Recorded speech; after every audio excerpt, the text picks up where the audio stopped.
So it's always fun getting a letter from your MP, and in this case we got one from Dan Jarvis. I don't know if you can see that there, that's old Dan. If you've never ever received a letter from the House of Commons, this is what it looks like when it comes.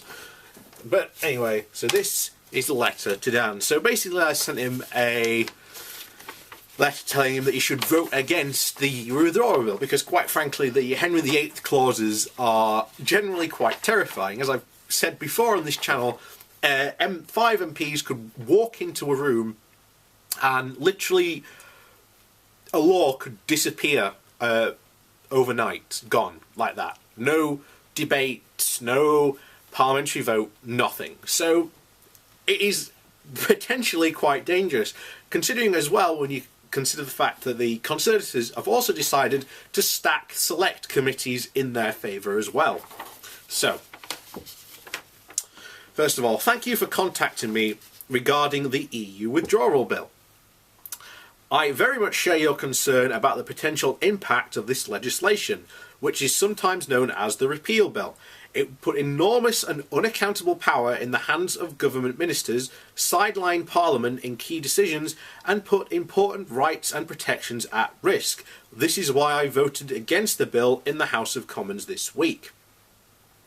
I have constantly said that we need to respect the result of last year's referendum, and I voted to trigger Article 50 when it came before Parliament earlier this year. You really didn't need to, Dan. You could have voted against it. We'll do a video on that later, but never mind.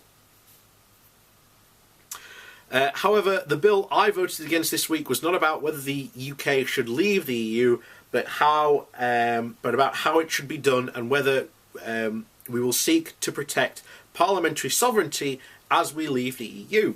And this is something, again, you'd think the Brexiteers would be up in arms against, because remember, the big thing that they had up until the vote was, oh, Parliament should have, you know, final supreme authority, but here you have Theresa May subverting parliamentary sovereignty, and they do not cry a wink. That's because they don't give a damn.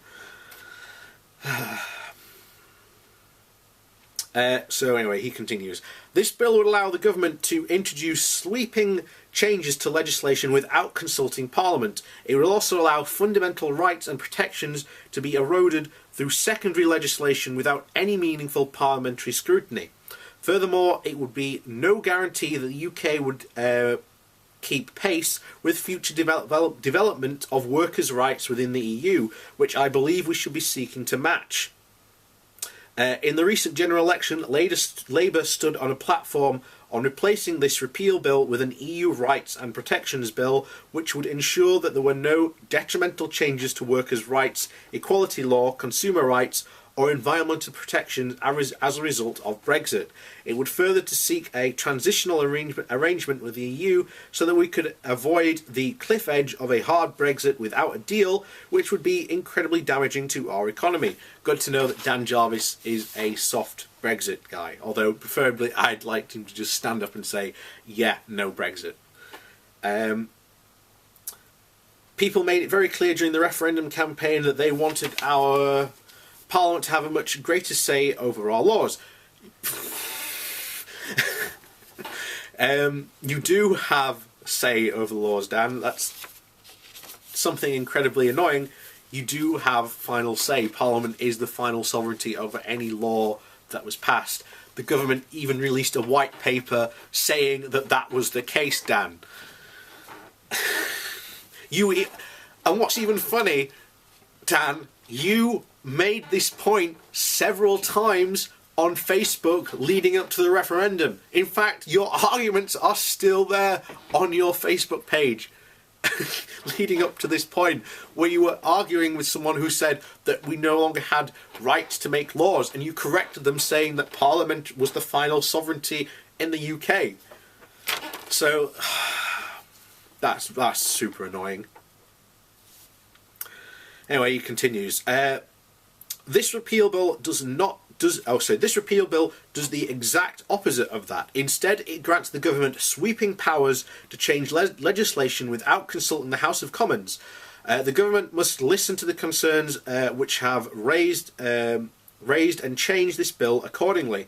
By doing so, they will be able to build consensus around the right Brexit deal for the UK without resorting to an underhanded power grab to disguise the fact that they no longer have a majority in the House of Commons. I appreciate you taking the time to raise this very important matter to me. It is always useful to receive information from my constituents, and I'm best placed to represent my concerns in Parliament.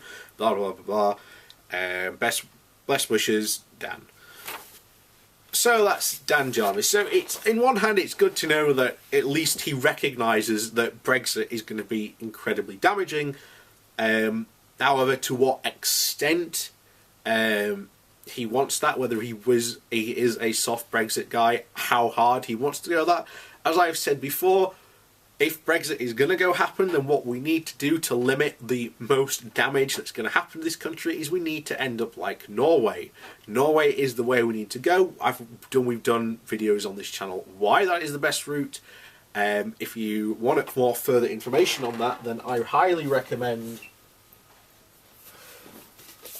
this book, Brexit, What the Hell Happens Now by Ian Dunnett.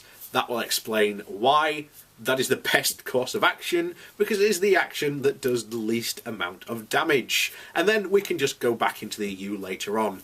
So, that's Dan and his letter. I hope you enjoyed it. I do occasionally write to Dan, so in the future if I do get letters from him, I will read them out on here for your viewing pleasure, as much as my frustration as well. So, we'll hope to see you soon. What do you think to Dan's comments on the repeal bill? Do you agree with him? Do you disagree with him? I'd like to know. So, leave your comments below.